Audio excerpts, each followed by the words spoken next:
Bienvenue sur la chaîne. Si cette vidéo vous plaît, n'hésitez pas à la liker ou à vous abonner. On se retrouve aujourd'hui dans Elden Ring au bastion de la table ronde pour parler de l'amélioration des armes, des boucliers, des arcs, des sceaux et aussi l'amélioration des cendres d'invocation.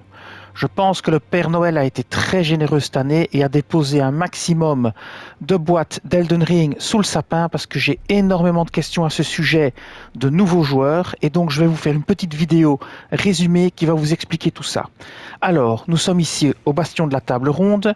Ici, vous avez une première porte. Là, vous avez une deuxième porte avec un balcon. Là, désolé, ici avec un balcon, et là vous avez donc une première porte en face de D, ça c'est D, ce personnage-là, voilà là, et donc là vous avez une deuxième, le balcon, et la troisième porte ici, près de la cheminée, ici, vous allez dans cette pièce-ci, et là vous aurez le forgeron qui vous permettra d'améliorer vos armes. Alors, vous pouvez améliorer tout ce qui se trouve ici, aussi bien les sceaux, que les armes, les fouets, les épées, les boucliers et les arcs et les arbalètes. Tout ça, tout ce qui est ici peut être amélioré. Votre équipement ici, il ne peut pas être amélioré. Ça, pas du tout. Donc, on va se concentrer sur ceci et les améliorations. Pour améliorer ici vos armes et vos sceaux, vos boucliers, il y a deux types de pierres que vous pouvez utiliser. C'est fixé par l'objet. Certains objets seront améliorés avec des pierres de forge et d'autres objets seront améliorés avec des pierres de forge sombres. Ici vous voyez ces pierres de forge, ici ces pierres de forge sombres, et pour chaque niveau vous devrez avoir un certain nombre de pierres de forge 1, 2, 3, 4, etc. ou de forge sombre 1, 2, 3, 4, 5, 6, 7, 8, 9. Je vais vous montrer. On va d'abord commencer par les pierres de forge sombres. Pour faire passer votre saut de l'arbre en plus 1, il vous faut une pierre de forge sombre 1, puis en plus 2, une 2, en plus 3, une 3, en plus 4, une 4, en plus 5, une 5, une 6, une 7, une 8, une 9. De 1 à 9, vous pourrez trouver énormément de pierres de forge sombre dans le jeu et plus tard vous pourrez les acheter et ça je couvrirai dans la deuxième partie de la vidéo. Donc de 1 à 9, vous pourrez à la fin du jeu, améliorer n'importe quelle arme jusqu'à 9, ce ne sera pas un souci. Par contre, pour la passer à 10, le niveau le plus puissant, il vous faudra une pierre de forge sombre des dragons anciens, et elles sont limitées par partie. Donc dans une partie, il y en a un certain nombre, je ne vais pas vous dire le nombre exact pour ne pas me tromper, mais ça doit être pas loin d'une dizaine. Et lorsque vous ferez New Game plus 1, New Game plus 2, vous recommencerez le jeu dans un niveau de difficulté plus haut, vous pourrez de nouveau en récupérer 10. Mais elles sont vraiment limitées dans le jeu. Au niveau des pierres de forge normales, pour passer en plus 1, il vous faut 2 pierres de forge 1, pour passer en plus 2, 4, pour passer en plus 3, 6, puis quand vous passerez en plus 4, ce sera 2 pierres de forge 2, 4 et 6, pour passer en plus 7, ce sera des pierres de forge 3, il vous faudra 2, puis 4, puis 6, pour passer en plus 10, il vous faudra 2 de pierres de forge 4, puis 4, puis 6, etc. jusqu'à monter jusqu'en plus 24. Je rappelle que toutes ces pierres de forge, vous pouvez les trouver dans le jeu et les acheter plus tard, à la fin du jeu. J'expliquerai ça plus tard. Et donc on va monter jusqu'à 24. Il vous faudra 6 pierres de forge 8 pour passer en 24. Et pour passer en 25, il vous faudra des pierres de forge des dragons anciens. Même principe, elles sont limitées dans le jeu par partie, donc faites attention, ne les utilisez pas n'importe comment, parce que vous en aurez peut-être une dizaine dans votre première partie, puis si vous refaites le jeu en New Game Plus, vous en retrouverez de nouveau une dizaine en plus 1, puis une dizaine en plus 2, jusqu'à plus 7. Et après plus 7, vous pouvez encore recommencer en plus 7, bien évidemment. Voilà, ça c'est la façon d'augmenter vos armes et vos arcs, etc.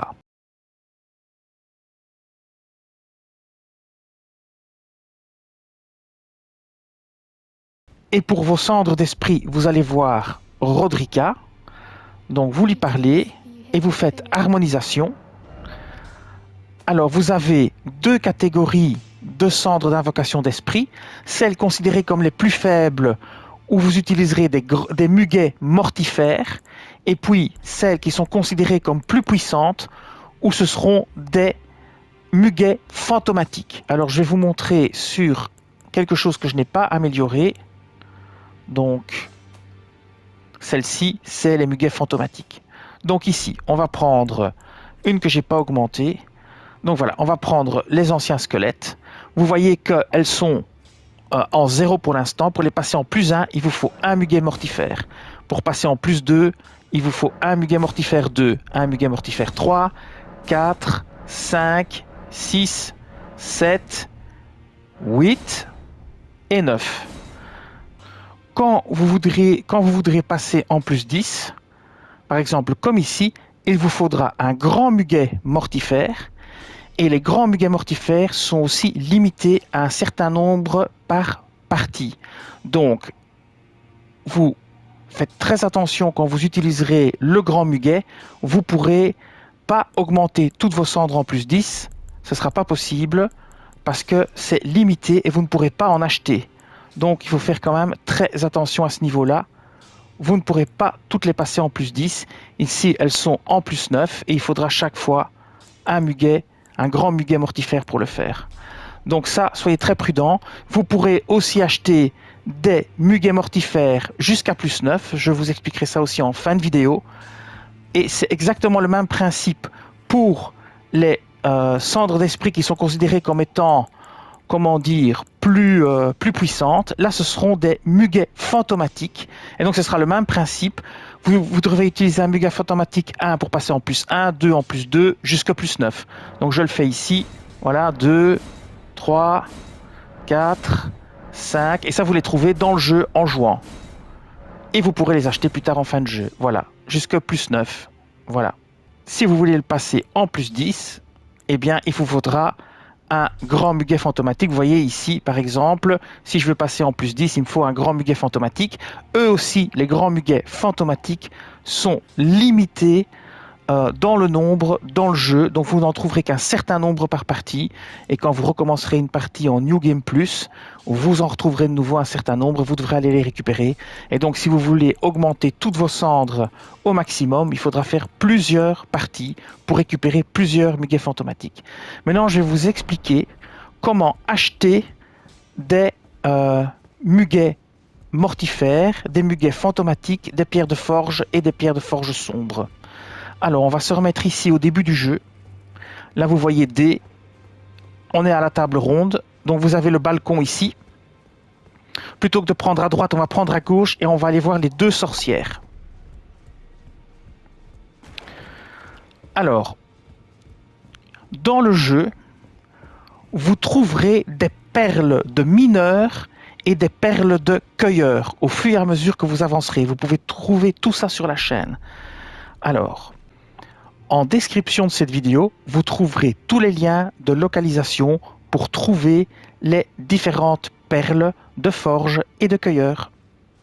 Donc dans le jeu, vous trouverez des perles de cueilleurs et des perles de mineurs et vous rendrez ces perles ici et ça vous permettra d'acheter contre des runes les pierres de forge sombres, les muguets mortifères et fantomatiques. Je vais vous montrer. Donc, quand vous rendrez la perle de mineur de pierre de forge normale, vous en trouverez un certain nombre. Ce seront les perles de mineur de pierre de forge 1, 2, 3 et 4. Vous pourrez les rendre ici et ça vous permettra d'acheter ici les pierres de forge 1, 2, 3, 4, 5, 6 et 7 et 8. Et ça, vous trouverez ça sans problème sur la chaîne. Il y a des vidéos de localisation pour chaque perle de mineur de pierre de forge. Pour les perles de mineur de forge sombre, il y en a 5. Donc la perle de mineur de pierre sombre 1 jusqu'à 5. Et ça vous permettra d'acheter les pierres de forge sombre 1, 2, 3, 4, 5, 6, 7, 8 et 9.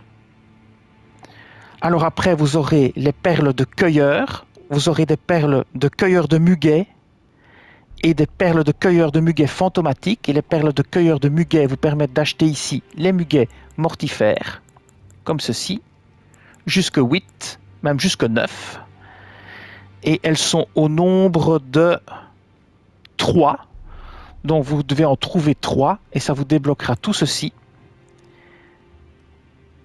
Et c'est exactement la même chose pour les perles de cueilleur de muguet fantomatique. Vous en aurez aussi 3 à trouver.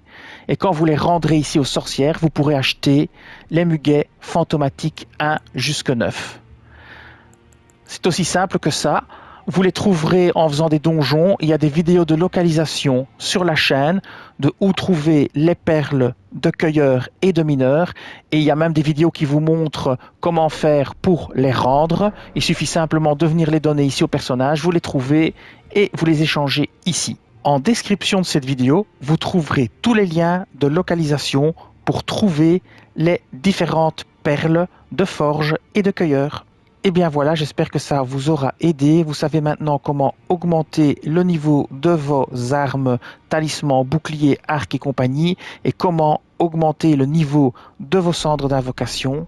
Vous trouverez sur la chaîne toutes les vidéos de localisation pour les différentes perles. Je vous dis merci et à bientôt pour une autre vidéo sur Elden Ring.